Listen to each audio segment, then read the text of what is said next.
राज्यातल्या सत्ता नाट्यानंतर पंतप्रधान नरेंद्र मोदी आणि राष्ट्रवादी काँग्रेसचे अध्यक्ष शरद पवार एकाच व्यासपीठावर आले।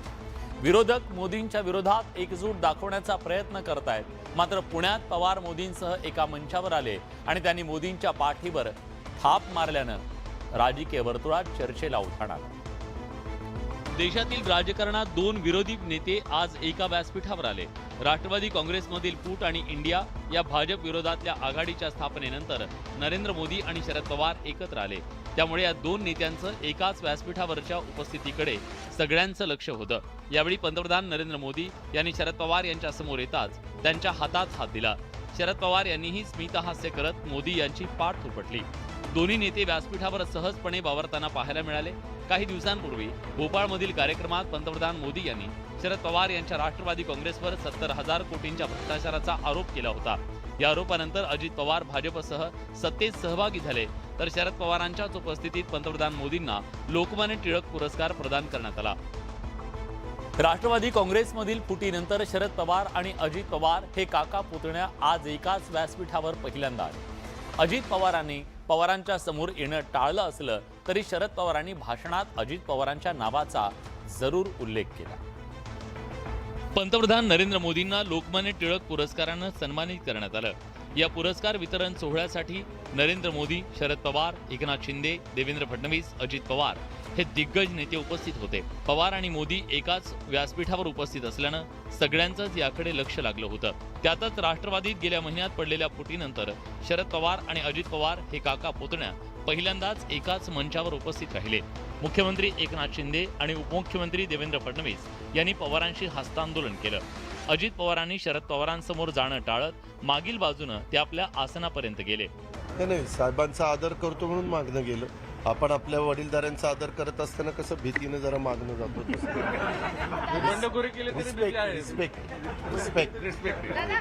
शरद पवारांनी भाषण करताना प्रोटोकॉलनुसार उपमुख्यमंत्री अजित पवार यांचंही नाव घेतलं। लोकमान्य टिळक यांची आज 103वी जयंती। त्यानिमित्तानं प्रतिष्ठित समाजातल्या अतुलनीय कार्य करणाऱ्या व्यक्तींचा लोकमान्य टिळक पुरस्कार देऊन सन्मान करण्यात येतो। यंदाचा लोकमान्य टिळक पुरस्कार पंतप्रधान नरेंद्र मोदींना प्रदान करण्यात आला। राष्ट्रवादी काँग्रेसचे अध्यक्ष शरद पवार आणि अन्य सन्माननीय नेत्यांच्या उपस्थितीत टिळक स्मारक ट्रस्टचे अध्यक्ष दीपक टिळक यांच्या हस्ते पंतप्रधान मोदी यांना पुरस्कार प्रदान करण्यात आला। या पुरस्कारात मिळालेली रक्कम पंतप्रधान मोदींनी नमामि गंगे या प्रकल्पाला देण्याचा निर्णय घेतलाय। तिलक जी का नाम जुड़ा हुआ तो दायित्व बोध और भी कई गुना बढ़ जाता है। आणि या मान्यवरांच्या यादीमध्ये पंक्तीमध्ये आज नरेंद्र मोदींच्या नावाचा सुद्धा या ठिकाणी समावेश झाला, याचा आनंद आपल्या सगळ्यांना आहे। त्याबद्दल त्यांचं अंतःकरणापासून अभिनंदन करतो। आज जगभरातले लोक त्यांच्याकडे एक महत्त्वाचा नेता म्हणून पाहतात। हे आपल्या भारत देशासाठी देखील, आपल्या भारतवासियांसाठी अभिमानाची बाब आहे। लोकमान्य टिळकांनी स्वातंत्र्य लढ्याची दिशा बदलली असंही पंतप्रधान मोदींनी म्हटलंय। पुणेकरांना आणखी 2 मेट्रोचं गिफ्ट मिळालंय। या 2 मेट्रोंमुळे पुणेकरांचा प्रवास सुखकर होणार आहे। याशिवाय विविध विकास कामांचं आज पंतप्रधान मोदींच्या हस्ते लोकार्पण करण्यात आलं। पुणे मेट्रोच्या दुसऱ्या टप्प्यातील 2 मार्गिकांचं लोकार्पण पंतप्रधान नरेंद्र मोदी यांच्या हस्ते करण्यात आलं। पिंपरी चिंचवड आणि पुण्याला जोडणाऱ्या फुगेवाडी ते सिव्हिल कोर्ट आणि रुबी हॉल ते गरवारे या 2 मार्गिका महत्त्वाच्या मानल्या जातात। जब महाराष्ट्र का विकास होगा तो भारत का विकास होगा। या कार्यक्रमात मुख्यमंत्र्यांनी विकास कामांवरून ठाकरेंना टोला हाणला, तर दोन्ही उपमुख्यमंत्र्यांनी विकासाचा नारा दिला। आम्ही इगो कधी आणला नाही आणि म्हणून ते कडक सिंग म्हणणार नाही, पण अडक सिंगचं सरकार जे 2.5 वर्ष होतं त्यामध्ये आपण पाहिलं देशातलं एक उत्तम शहर आहे, पण माननीय मोदीजींच्या नेतृत्वात ते सर्वोत्तम आम्ही करून दाखवू। नरेंद्र मोदी साहेबांच्या मोठ्या प्रमाणावर महाराष्ट्राच्या विकासाच्या करता ते तर मदत करतच असतात। मेट्रोच्या दुसऱ्या टप्प्यासह विविध 15,000 कोटींच्या कामांचं लोकार्पण पंतप्रधान मोदींनी केलंय। पंतप्रधान नरेंद्र मोदी यांनी पुण्यातल्या दगडूशेठ हलवाई गणपतीचं दर्शन घेतलं। ढोल ताशांच्या गजरात पंतप्रधान मोदींचं जल्लोषात स्वागत करण्यात आलं। यावेळी झालेल्या आरतीत पंतप्रधान सहभागी झाले। पुणे दौऱ्यासाठी पंतप्रधान मोदींचं आगमन झाल्यानंतर ते पुण्यातल्या श्रीमंत दगडूशेठ हलवाई गणपती मंदिरात दर्शनासाठी दाखल झाले. ढोल ताशांच्या गजरात पारंपरिक पद्धतीनं मोदींचं स्वागत करण्यात आलं. यानंतर पंतप्रधान मोदींनी दगडूशेठ गणपतीचं दर्शन घेत गणपती बाप्पांच्या चरणी ते लीन झाले. मंदिरातील सभामंडपात धार्मिक विधी अंतर्गत भारत विश्वगुरू व्हावा यासाठी मोदी यांनी महाअभिषेकाचा संकल्प केला. याशिवाय महाआरतीमध्ये पंतप्रधान मोदी सहभागी झाले. दगड़ू सेठ पहले व्यक्ति थे जो तिलक जी के आह्वान पर गणेश प्रतिमा की सार्वजनिक स्थापना में शामिल हुए थे. श्रीमंत दगडूशेठ हलवाई सार्वजनिक गणपती ट्रस्टतर्फे 2 किलो वजनाची चांदीची गणरायाची मूर्ती महावस्त्र देऊन पंतप्रधान मोदींचा सन्मान करण्यात आला. अजित पवारांनी आज पुण्यात जोरदार टोलेबाजी केली. राज ठाकरेंनी केलेल्या टीकेला अजित पवारांनी जोरदार उत्तर देताना सरकारसोबत का गेलो याचा खुलासाही अजित पवारांनी केलाय. त्यासोबत गरजेपुरते आमदार आपल्या सोबत असल्याचंही अजित पवार म्हणाले. पुण्यात पंतप्रधान मोदींच्या दौऱ्यानंतर राज्याचे उपमुख्यमंत्री अजित पवारांनी पत्रकारांशी संवाद साधला. राष्ट्रवादीतल्या फुटीबाबत राज ठाकरेंनी केलेल्या वक्तव्याला अजित पवारांनी जोरदार प्रत्युत्तर दिलंय. दुसऱ्यांनी कुणी काय बोलावं ते त्यांचं काय मत असेल ते त्यांचं त्यांना लकला. त्याच्यामध्ये यंदा कुणी मक्ता दिला की कोण कोणाला वेडं बनवतं आणि कोण कोणाला शहाणं बनवतं. स्वतःचं आधी सांभाळा काय चाललंय ते. राष्ट्रवादीनं 70,000 कोटींचा घोटाळा केल्याचा आरोप पंतप्रधानांनी यापूर्वी केला होता. त्याबाबत पत्रकारांनी विचारलेल्या प्रश्नांना अजित पवारांनी उत्तर दिलं. मी त्यांचा आदर करतो. देशाचे पंतप्रधान असतील, वेगवेगळ्या राज्याचे मुख्यमंत्री असतील, आपण रिस्पेक्ट केला पाहिजे, त्यांचा आदर केला पाहिजे. त्यांना जी भूमिका वाटली ती त्यांनी त्या ठिकाणी मांडली. आपल्यासोबत असलेल्या आमदारांच्या संख्येबाबत अजित पवारांनी भाष्य केलंय. जेवढे गरजेचे आहेत तेवढे आमदार माझ्या सोबत आहेत. राज्याचा वेगानं विकास व्हावा यासाठी सरकारसोबत गेल्याचं त्यांनी म्हटलंय. राष्ट्रवादी काँग्रेसमधील फुटीनंतर शरद पवार आणि अजित पवारांचे राजकीय मार्ग वेगळे झाले. सत्तेत सामील झाल्यानंतर अजित पवारांनी थेट थोरल्या पवारांवर टीका केली. त्यामुळे पवार काका पुतण्यांमध्ये संघर्ष झाल्याची चर्चा असताना अजित पवारांनी आज एक सूचक विधान केलं. उपमुख्यमंत्री अजित पवारांच्या हस्ते शिरूर हवेलीचे भाजपचे माजी आमदार स्वर्गीय बाबूराव पाचरणे यांच्या स्मारकाचं उद्घाटन करण्यात आलं. शिरूर विधानसभा मतदारसंघाच्या निवडणुकीवेळी शरद पवारांचे समर्थक म्हणून पोपटराव गावडे तर बाबूराव पाचरणे अजित पवारांचे समर्थक असल्याचा शिरूरमध्ये प्रचार करण्यात आला अशी आठवण अजित पवारांनी सांगितली. मात्र आम्ही त्यावेळीही वेगळे नव्हतो आणि आजही नाही, काळजी करू नका असं अजित पवारांनी म्हटलंय. साहेबांनी काही वेगळे आहेत का? तेव्हाही वेगळे नव्हतो ना आताही वेगळे नव्हतो, काळजी करू नका. सकाळी 7 वाजता हा कार्यक्रम पार पडला. सकाळी लवकर कार्यक्रम घेण्यावरून बोलताना शरद पवारांनी सकाळी लवकर कामाला सुरुवात करण्याची सवय लावली आहे असंही अजित पवारांनी म्हटलंय. लोकांना कशा सवयी लावतो त्याच्यावर सगळं अवलंबून असतं आणि त्याच्यामुळे आपल्याला साहेबांनी पण सकाळपासून कामाची सवय लावलेली आहे. गेल्या महिन्यात अजित पवारांच्या बंडानं राष्ट्रवादीत उभीत फूट पडली. मात्र असं असलं तरी आजही आम्ही वेगळे नाहीत या अजित पवारांच्या वक्तव्यानं राजकीय वर्तुळात चर्चांना उधाण आलंय. राज्य विधिमंडळाचं पावसाळी अधिवेशन अंतिम टप्प्यात आलंय.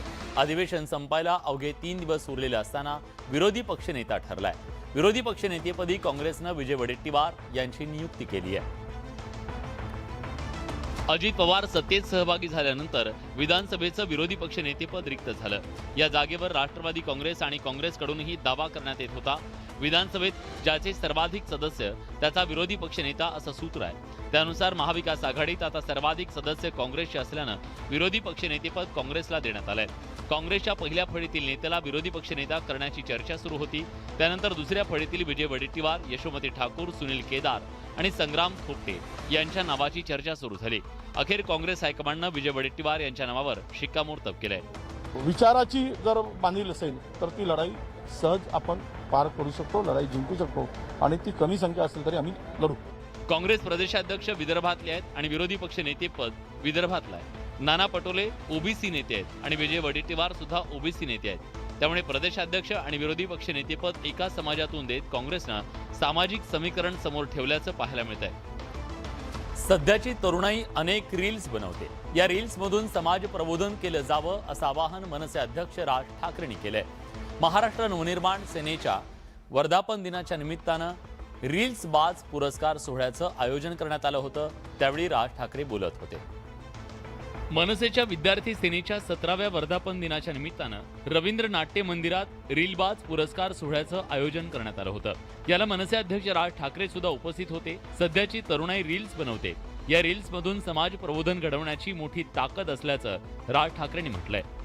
ते हत्यार एवढ्यासाठीच म्हटलं की या तुमच्या रील्समधनं महाराष्ट्राला प्रबोधन देखील झालं पाहिजे. नुसतेच सगळेजण हसतायत, नुसतेच सगळ्या काहीतरी भंकस चालू आहे, गंमत चालू आहे, याच्या पुरता तो मर्यादित ती गोष्ट असता कामा नये. रील्समध्ये समाज गुंतवून टाकण्याची ताकद असल्याचं राज ठाकरे म्हणाले. यावेळी त्यांनी सध्याच्या राजकारणावर सुद्धा टोला हाणला. निवडणुकीच्या काळामध्ये एकाकडे तिकीट मागितलं, नाही मिळालं, दुसऱ्या पक्षात गेला, हे जे सगळ्या गोष्टी ज्या चालू आहेत ना, या सगळ्या गोष्टींकडे दुर्लक्ष फक्त तुमच्यामुळे होतंय. राज्यातल्या जनतेला भेडसावणारे विविध प्रश्न रील्सच्या माध्यमातून मांडले जावेत असं राज ठाकरेंनी म्हटलंय. तेलंगणाच्या मुख्यमंत्र्यांनी आपला मोर्चा आता महाराष्ट्राकडे वळवलाय. शेतकरी नेते रघुनाथदादा पाटील यांनी बीआरएस पक्षात प्रवेश केलाय. केसीआर यांनी छोट्या मोठ्या पक्षांना सोबत घेत राजकीय आखणी सुरू केली आहे. तेलंगणाचे मुख्यमंत्री केसीआर यांनी महाराष्ट्राचे दौरे वाढवलेत. अब की बार किसान सरकारचा नारा देत शेतकरी नेत्यांना बीआरएस मध्ये घेण्याचा प्रयत्न त्यांनी सुरू केलाय. सांगली कोल्हापूर दौऱ्यावर असलेल्या केसीआर यांनी रघुनाथदादा पाटील यांना सोबत घेतलंय. रघुनाथदादा पाटील यांनी बीआरएस पक्षात जाण्याची घोषणा केली आहे. 7 तासामध्ये सर्व प्रश्न आमच्या मनासारखे झाले म्हणूनच आज आम्ही आमच्या पक्षात प्रवेश करत आहोत. केसीआर यांनी कोल्हापुरात अंबाबाईचं दर्शन घेतलं. त्याचबरोबर केसीआर यांनी सांगलीच्या वाटेगावला भेट देत लोकशाहीर अण्णाभाऊ साठे यांच्या पुतळ्याला अभिवादन केलं. अण्णाभाऊ साठे का नाम का भारत रत्न टाइटल देने के लिए महाराष्ट्र सरकार नॉमिनेट करके भेजे. राज्यात अनेक पक्षातील नेत्यांना सोबत घेण्याचा तसंच विविध सामाजिक घटकांना साथ घालण्याचा प्रयत्न केसीआर यांचा आहे. शहापूरच्या जवळ महामार्गाच्या कामाच्या वेळी मोठी दुर्घटना घडली. पुलाचं काम सुरू असताना गर्डर मशीन कोसळून 20 जणांचा मृत्यू झाला. या प्रकरणी 2 कंत्राटदारांवर गुन्हा दाखल करण्यात आलाय. शहापूर जवळ महामार्गाच्या 3ऱ्या टप्प्याचं काम सुरू आहे. काल रात्रीही या महामार्गाचं काम सुरू होतं. यावेळी ही दुर्घटना घडली. शहापूर सरलांबे इथं ही घटना घडली आहे. गर्डर मशीनला जोडणारी क्रेन आणि स्लॅब तब्बल 100 फूट उंचावरून मजुरांच्या अंगावर कोसळली. गर्डर मशीन खाली दबलेल्या मजुरांना बाहेर काढण्यासाठी एनडीआरएफ कडून बचाव कार्य राबवण्यात आलं. जखमींवर शहापूर उपजिल्हा रुग्णालयात उपचार सुरू आहेत. या दुर्घटनेची तज्ज्ञांमार्फत चौकशी करण्याचे आदेश सरकारकडून देण्यात आले. स्वित्झर्लंडची कंपनी ते काम करत होती आणि त्या बाबतीमध्ये सखोल चौकशी करण्याच्या सूचना दिलेल्या आहेत. पुणे दौऱ्यावर असलेल्या पंतप्रधान मोदींनीही या दुर्घटनेबाबत दुःख व्यक्त केलंय. मृतांच्या नातेवाईकांना पंतप्रधान राष्ट्रीय सहायता निधीतून 2 लाख रुपयांची मदत दिली जाणार आहे, तर जखमींना 50,000 रुपयांची मदत केली जाणार असल्याचं मोदींनी ट्विटमधून म्हटलंय. गेल्या काही दिवसांपासून महामार्गावर अपघात दुर्घटनांचं सत्र सुरू आहे. महामार्गामुळे प्रवाशांसाठी लागणारा वेळ कमी झाला, मात्र सतत होणारे अपघात आणि दुर्घटनांमुळे चिंता व्यक्त होतीये.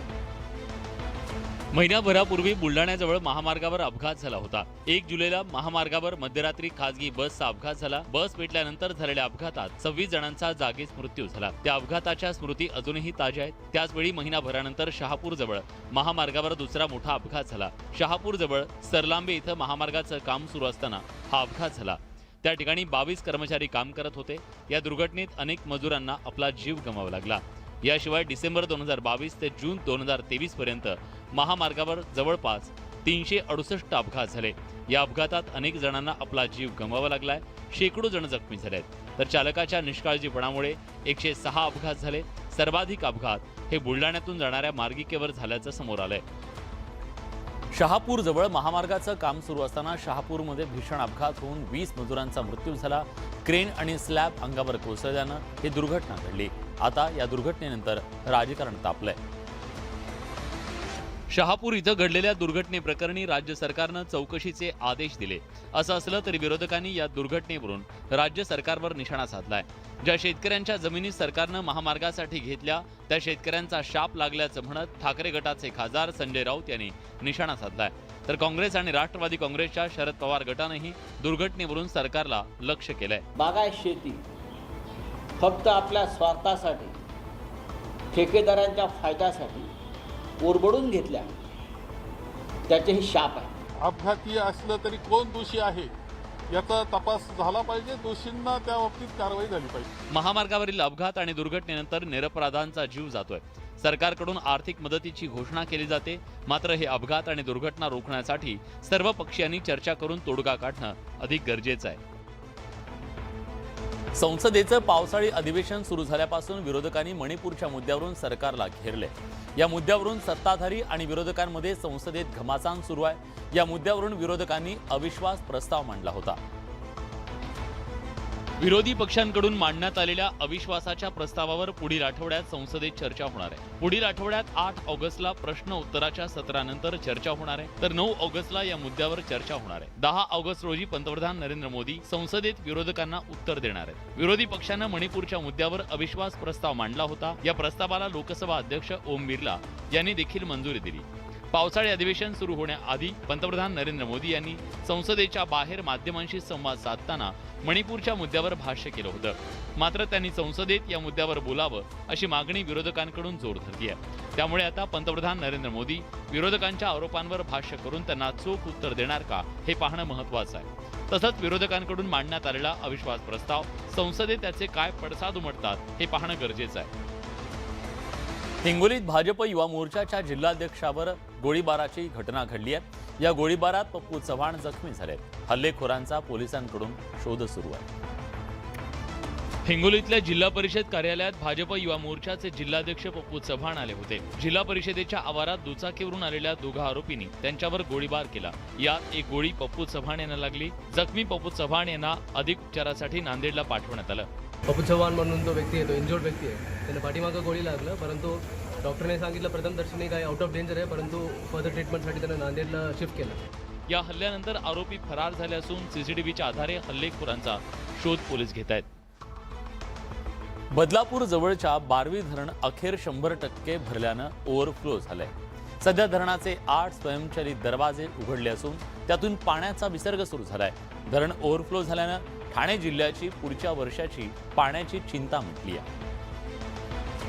बदलापूर जवळच्या बारवी धरणातून ठाणे शहरासह अंबरनाथ, डोंबिवली, नवी मुंबई, मीरा भाईंदरला पाणी पुरवठा केला जातो. गेल्या काही दिवसापासून सुरू असलेल्या मुसळधार पावसानं हे धरण भरलंय. धरणातील 11 पैकी 8 स्वयंचलित दरवाजे उघडण्यात आले असून त्यातून पाण्याचा विसर्ग सुरू करण्यात आलाय. त्यामुळे नदीकाठच्या गावांना सतर्कतेचा इशारा दिला गेलाय. बारवी धरण भरल्यानं ठाण्यासह विविध भागांना मोठा दिलासा मिळालाय. कोल्हापुरात गेल्या आठवड्याभरात दमदार पाऊस झाला. या पावसामुळे कोल्हापुरातील धरणांसह तलाव भरले. कोल्हापूर शहरालगत असलेला कळंबा तलाव सुद्धा ओसंडून वाहू लागलाय. कोल्हापूर शहराची एकेकाळी तहान भागवणारा आणि आताही निम्म्या शहराला पाणी पुरवठा करणाऱ्या ऐतिहासिक कळंबा तलाव आता पूर्ण भरलाय. कात्यायनीच्या खोऱ्यात असलेला हा तलाव ऐतिहासिक आहे. यावर्षी तो कोरडा ठाक पडला होता, मात्र आता तो पूर्ण क्षमतेनं भरलाय. तलाव तुडुंब भरल्यानं निम्म्या कोल्हापूर शहरासह कळंबा, पाचगावचा पाणी प्रश्न सुटलाय. गेल्या वर्षीपेक्षा जवळपास 8 दिवसांनी तलाव उशिरा ओव्हरफ्लो झाला. कळंबा तलावाच्या सांडव्यावरून पाणी बाहेर पडल्यानं पर्यटकांनी या ठिकाणी मोठी गर्दी केली. तलाव परिसरात गर्दी वाढल्यानं बंदोबस्त तैनात करण्यात आला. पावसाळा सुरू असल्यानं पर्यटकांची पावलं सध्या धबधब्याकडे वळू लागली आहेत. मात्र निसर्गाचा, धबधब्यांचा आनंद घेताना अनेकदा पर्यटकांकडून भलतंच धाडस केलं जातं. याचा फटका एका तरुणाला बसला. सुदैवानं हा तरुण बचावला. पुणे जिल्ह्यातल्या मुळशी तालुक्यातल्या पळसे धबधब्याच्या मध्यभागी जाण्याचं धाडस एका तरुणाच्या चांगलं टाळलं. या धबधब्याच्या पाण्याच्या प्रवाहात हा तरुण 50 फूट खाली घसरत कोसळला. धबधब्याच्या प्रवाहासोबत उंचावरून हा तरुण पाण्याच्या प्रवाहासोबत दगडांवर आपटत खाली आला. खाली पाण्याला वेग नसल्यानं तो तरुण वाहून गेला नाही आणि बचावला. मात्र त्याला प्रचंड मुकामार लागलाय. धबधब्याच्या ठिकाणी दगड निसरडे असल्यानं त्यातून घसरण्याचा धोका असतो. त्यामुळे काळजी घेत निसर्गाचा आनंद घ्या, अन्यथा नसतं धाडस अंगलट येण्याची शक्यता असते. आपल्यापैकी बऱ्याच जणांच्या मनात भीती असते की आपण जी औषधं घेतोय ती बनावट तर नाहीत ना. पण आता हीच भीती दूर करण्यासाठी केंद्र सरकारनं एक महत्त्वाचं पाऊल टाकलंय. बनावट औषधांच्या व्यापाराला आळा घालण्यासाठी आणि खरेदीदाराला संपूर्ण माहिती पुरवण्यासाठी नवा नियम लागू केला गेला. केंद्र सरकारनं 300हून अधिक औषधांवर QR कोड लावण्याचे आदेश जारी केलेत. भारताच्या drugs control general of India अर्थात DGCIनं तसे आदेश फार्मा कंपन्यांना दिलेत. त्यानुसार देशातील टॉप 300 औषधी बेट्सना त्यांच्या औषधांवर QR कोड आणि बारकोड टाकणं अनिवार्य असणार आहे. औषधांवरच्या बारकोड स्कॅन केल्यानं तुम्हाला तुमच्या औषधांबद्दल महत्त्वाची माहिती मिळणार आहे. या 300 औषध कंपन्यांमध्ये ॲलिग्रा, शेलकेल, कालपोल, डोलो आणि मेफ्लेट आणि मेफ्टेल यासारख्या औषधांच्या कंपन्यांचा समावेश आहे. औषधांवर बारकोड किंवा QR कोड टाकले नाही तर औषध कंपन्यांवर कारवाई केली जाऊन त्यांना मोठा दंड आकारला जाऊ शकतो. तर या होत्या दिवसभरातल्या सर्व महत्त्वाच्या बातम्या, दमदार बातम्या. दमदार 10 या बुलेटिनमध्ये आपण इथेच थांबतोय. ताज्या घडामोडींसाठी बघत रहा न्यूज 18.